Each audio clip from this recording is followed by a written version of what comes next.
49ers versus Raiders. What a crazy game that was. Who saw that one coming? Not this guy. If you're not used to me speaking words about the 49ers, hey, what's up? I'm Keith, aka Keefrica, aka the Serial King. So don't mind the background. I'm a huge 49ers fan. I've watched the Niners since 3rd grade, and I might live in Ohio, but I go to games every single year, no matter what. But enough about me. 49ers Raiders. Brock Purdy versus Jarrett Stidham. Our number 1 ranked defense facing Davante Adams, Josh Jacobs, Darren Waller, and we honestly spent the first half not getting the pressure that we needed to get on him. We weren't making him feel uncomfortable in that pocket. He was back there rolling around, stepping up in the pocket, doing anything he wanted, and it was crazy. And it just kept going down the field on us. They kept on scoring. Our DBs were slipping around. Lenore was getting lost in coverage. Hufanga biting on the fakes and on the run. Gipson out of position a few times. Even Mooney Ward over there. He tried hard to make that play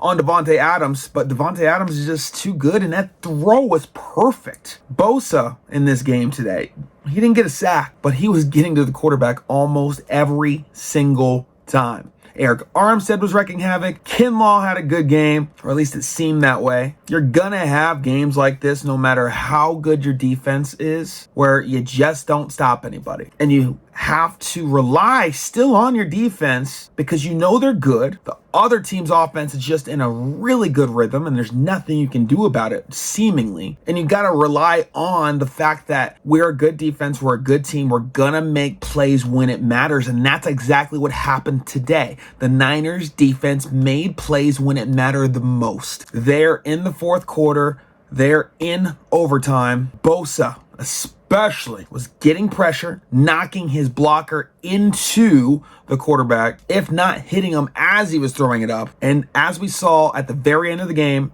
Bosa knocks that left tackle into the quarterback. He pretty much throws up a punt. Gipson intercepts it there in overtime, returns it inside the 5-10-ish yard line. Robbie Gould makes the game-winning field goal at this point. I was getting flashbacks, being an Ohio boy, from last night's, I don't even want to talk about it, from last night's game, Ohio State and Georgia, because Ohio State's kicker missed, and Georgia's going to the Natty because of that. RIP my football feelings. I thought it was happening all over again to me, but it didn't. It didn't. Robbie Gould, you know, those are rare misses. Those are rare things, and football's kind of crazy. Nevertheless, we get into overtime, and the Niners defense holds true and finds a way, and we got the dub. That's all that matters at the end of the day. Let's talk about Brock Purdy. He was 22 of 35 for 284 yards, 2 touchdowns, and an interception. The entire game, I was so annoyed listening to Mark Sanchez, because Mark Sanchez tries to be the smartest guy in the room, and I swear he gaslights quarterbacks all the time. It's like he also tries to make one a heel and one a face. Like, we're not in wrestling, bro. Like, just call it like it is. He tries to be so funny and so witty, and I'm like, just call the game. There were a few times where it just looked like the chemistry was off between Purdy and his receivers. Like, there was a drive in particular where Purdy threw to the right pylon where Jennings was. I think this was in the 3rd quarter, I want to say, but he threw to the right pylon to Jennings, and Jennings almost came down with it, but the Raiders had a couple of defenders. It was at the right front pylon. They knocked it out of Jennings' hands as he was coming down with it. It was a good ball. It was just a better defensive play.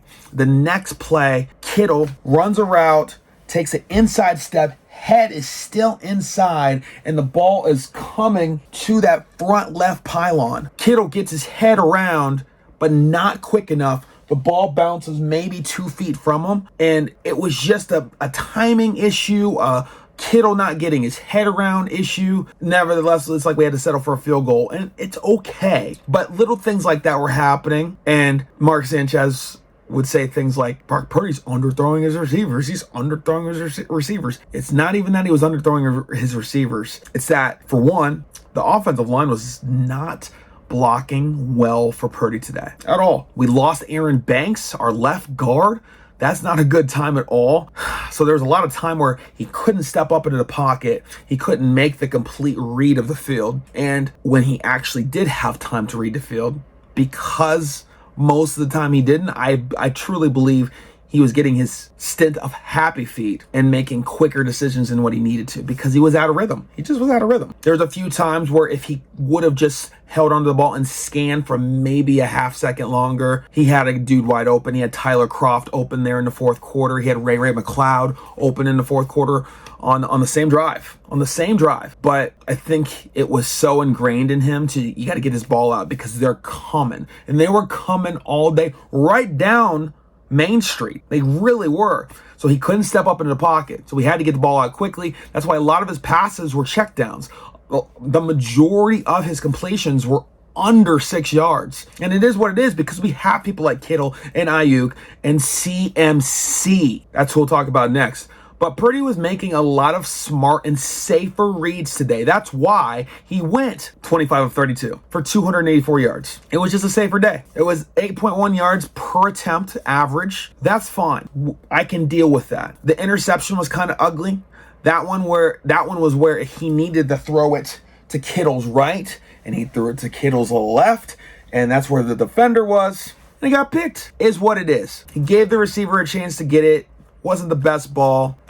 Honestly, the Raiders made a really good play. The safeties were playing good football today, and they were disguising their coverage well. The Raiders had a really good game plan going into today's game. The thing about the 49ers is we have enough playmakers in which we can make mistakes and play it safe and still bust big runs. That's why Christian McCaffrey's so important. I can't even tell you how many times Christian McCaffrey caught a 2-yard pass and ended up taking it for 5 to 15, if not 40. It was amazing. McCaffrey ran the ball today for 19 carries and 121 yards. It's a 6.4 yard average and a touchdown. He also caught 6 balls for 72 yards and had that one long check down screen pass like thing for 38, broken tackles galore. It was crazy. That's why you have CMC though. He touched the ball 25 times today. That's perfect. Jordan Mason only touched the ball twice as the backup. One of them was a touchdown. Davis Price only had 1 rush in today's game. It was off to the left and he bounced it outside. He spun, he broke a tackle, and he got the first down. It was a great run. It was a really tough run. That's what he does. He's a very tough runner. We have 2 very viable backs behind CMC, and I'd be very confident if they had to take the load on. But I don't want that to happen because CMC is a game changer. When you can give the ball to somebody like him 25 times in a game, through the air, on the land, I mean, bro, what a good player we have with him. He's changed everything for us. He really has. Ayuk had a big day today. There's a couple drops. He's got to really concentrate on bringing that ball in. But my gosh, he's such a big time player. We don't even have Debo yet. Debo's probably going to come back next week. I'm assuming he'll get some snaps. I'm assuming. But we'll have him for the playoffs. Playoffs are almost here, y'all. 2 more weeks. It's crazy. It's coming. But Ayuk today, 9 catches for 101 and a touchdown. Probably could add closer to 150 if he catches some of those balls, but it's fine. It looks like he's about to get over 1,000 yards this year. I love that. Wait, when's the last time we had a 1,000-yard receiver? Did Michael Crabtree do it? It's been a while. Kittle had 4 receptions for 23 yards and a touchdown. Had some really good blocks. The refs called holding on him on a really bad holding call. Like he literally had one arm on the dude. It wasn't his left arm, but they were rolling out to the right. Rolling out to the left. And Kittle literally pancaked this dude with one arm, and the refs called holding on him. But he was blocking his butt off all day long. It was a good game. Good game for him. Fred Warner led our defense with 12 tackles. That's awesome. Bosa had 5 QB hits. I just want you to know that. We had 0 sacks in the day. But I would dare to say we had double-digit pressures. Bosa had 5 hits, like I said. We had 9 total hits. Oh, Drake Jackson, our rookie pass rusher, got an interception. That ball was up there seemingly forever.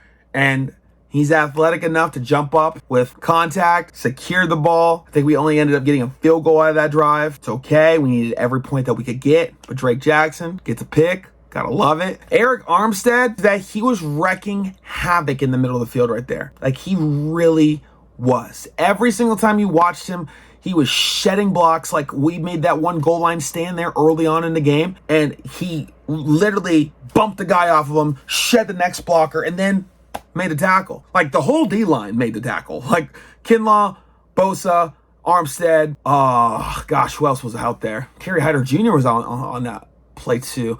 We had a lot of bodies to the point of attack, but Armstead was the first one. It was awesome to see.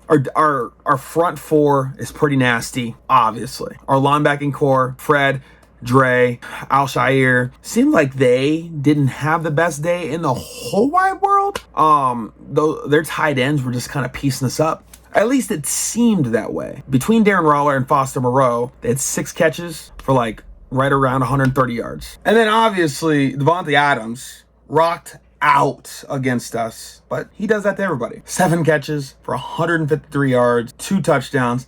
It's Devontae Adams. Have yourself a day. He's a dude. Found a way to get the dub. That's all that matters. Now, I firmly believe we needed a game like that. We needed to be battle tested. We needed to see what would happen when our defense doesn't work, when we're not getting sacks, when we're allowing them to gash us, when they're scoring points on us. What does our offense do? What does Kyle Shanahan do? What does Brock Purdy do? What does our offensive line do in our running game? We needed to have a game like this so that when we go into the playoffs, we actually have the experience doing this with this squad, because we've been blowing cats out. We've been winning games handily. So what would happen when it's not so handily, when it's not so easy, when we got to make a comeback? We were down 10 points there in the late third quarter, early fourth quarter, and we had to make a comeback. And then we got the lead, and then we had to hold the lead and then get it back and then go win in overtime. Like there was so much adversity in that game, and guess what? We did it. Bang Bang Niner Gang made it happen. They found a way. They made a victory out of a ugly game, and you gotta have those. You gotta have those kind of ugly wins, because the Raiders were very much so fighting for a playoff spot too. Not exactly likely, but they could still do it. They were a hungry team with not a lot to lose, and we went in there. We're hungry too. We're trying to get that number 2, maybe number 1 seed. It's very possible. So I liked this game. It was stressful to watch as a fan, but I'll reiterate it. We needed a game like this. Hopefully next week's a little bit easier so that once we get into the playoffs in a couple weeks, we're not so banged up. We're ready to go. We can hit the ground sprinting, and then we can get that dub. Maybe we won't even have a game in 2 weeks, though. If the Eagles lose again and we win next week, bro. So thank y'all so much for watching this video. What did you think about this game? Were you stressed out? Do I have any 49er fans in Ohio or the East Coast Niner fans? Where are y'all from? I haven't put out a Niner video yet, but we're going to do this every single week, and we just need to talk Niner football. So let's continue that conversation down below. I hope everybody has an amazing day or whenever you're watching this, and I'll talk to you soon. Peace.